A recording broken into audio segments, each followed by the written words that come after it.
Sports Illustrated scrubs AI generated content after being called out for using deep fakes. This is what's going to continue to happen.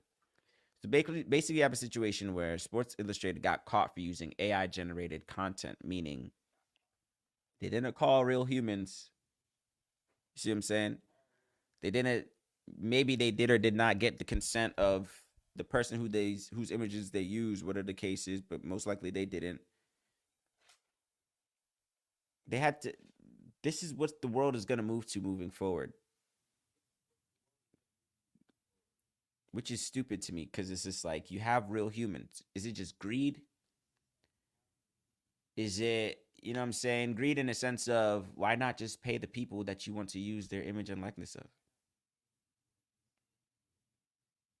Is it like, what are we chalking it up to, bro? And this is the thing, this is the gripe that I'm having within the tech space, not necessarily at work, but just in general, where it's just like, where people are using technology that is inevitably going to make people's jobs obsolete. I keep saying this for some time, and people will say, well, we have time, man. You still need. It's like I've been hearing the same exact excuses. Every time I bring this up, it's just like, oh no, well, we have time, or the AI is still gonna need this. They're gonna need this up until a certain point. I just like, I don't know, bro.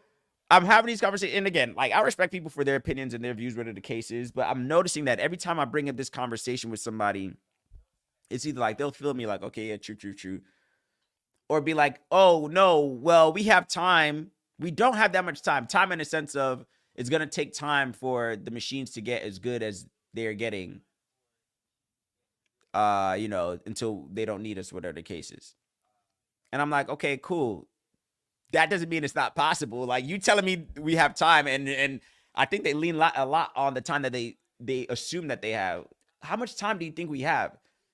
If you see the capabilities of things that's happening now with deep fake and AI voices, what does a year look like? What does 2 years look like? So this time that you speak of when people say, oh, you don't have to worry about the AI taking your jobs because they still need humans to operate them, or they still need blah, blah, blah. All right. So what? How much of a head start do we have? 2 days? Fucking 2 years max? I don't know, bro. I think it's stupid. I think all this AI generated stuff, if Sports Illustrated uses them, and there'll be more. Let me hop back into that article. There'll be more. It's not like that's gonna be the last of it. So what was the verdict? They just got rid of it after being contacted about the deceptive practice. The articles disappeared, of course. It makes me even think a little bit as well too, like what percentage of the news is currently, what percentage of the things that you see on your timeline, what percentage of the news that you read is AI generated or is socially engineered to get a reaction from you? A good percentage of the things that you see are all, it's like, where's the truth is basically what I'm asking. If this is a pie chart, right? You know, the pie charts, and they split them up into little pieces. So 75%, 25%. What percent of the news that you see and the stuff on your timeline, what percent of that is real?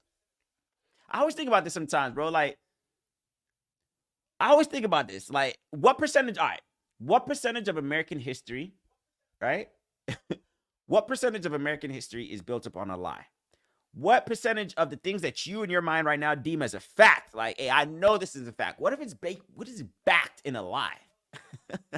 It's like, I be thinking that sometimes, like, what if something, like, what if, like, we are all unanimously agreed upon on something being the truth right now? Like, oh, let me just think of something, right? All right, okay. Let's say, for example, like, all right, the sky is blue, right? Let's just run with that real quick. We all know that to be a fact, right? Okay. But I'm talking about something as common as that. Like, what if there's something out there that we all comfortably think is the truth, and the whole time it's a lie? I think a good percentage of just the world's history, I'm not even going to say like American history, whatever the case is, I think that's the case. I think there's like a large percentage of things that we have all comfortably, myself included, deemed as the truth. Hey, this is the truth, man, because I know it to always be so. And then you wake up one day, and then maybe like in hindsight, when it's all said and done, it's like, when you thought that, no, it was this. That'll be sick, young. Like, what percentage of your beliefs are lies, bro? Like, and not to get like, what percentage of the things do I believe? Fuck it, not even just y'all. Like, what percentage of the things that I believe are lies? Don't go down this rabbit hole if you are weak-hearted. If you are weak-hearted, bro. And they will call this, I mean, and it is. They'll call it an existential crisis, and I guess it is. Technically, it is. But you start asking yourself these questions consistently enough, bro, you'll be me. If you start asking yourself these type of questions, like, yo, bro, like, what if a good chunk of my life's beliefs that I believe today, not the things that I believed when I was a kid. No, I'm talking about the things that I believed, I unlearned, I relearned, right? Because I feel like that's a process as well too. There's always got to be a point where, let me sit up real quick. There's always got to be a point where you got to relearn the things that you were taught, bro. I think everybody kind of goes through that at one point in their life. For me, that was at 25. When I turned 25, bro, it's just like, all right, let me relearn everything, bro. I just did a reset on my brain. Some will call it, you know, the third eye opening, the wool being removed from over the eyes. It's just like, not even just like on some conspiracy stuff, just like the second surge of your life, like the second awakening, I guess you could say, just like learning some shit, right? So I feel like at that point, I relearned a lot of things. And I now found things that I do hold, at least in my own reality, as truths, right? I'm talking about that stuff. I'm talking about what are the things that you have deemed as fact in your mind whole time. It was built on a lie. Like the foundation of it is a lie. What percentage of American history, the foundation is built on a lie? You see what I'm saying? Like, that's what I'm trying to, like, that'll keep you up at night. And then you gotta, you know, of course, don't harp on these things, folks. I think everything in moderation. Don't spend too much time down the rabbit hole. The rabbit hole is not for the weak-hearted.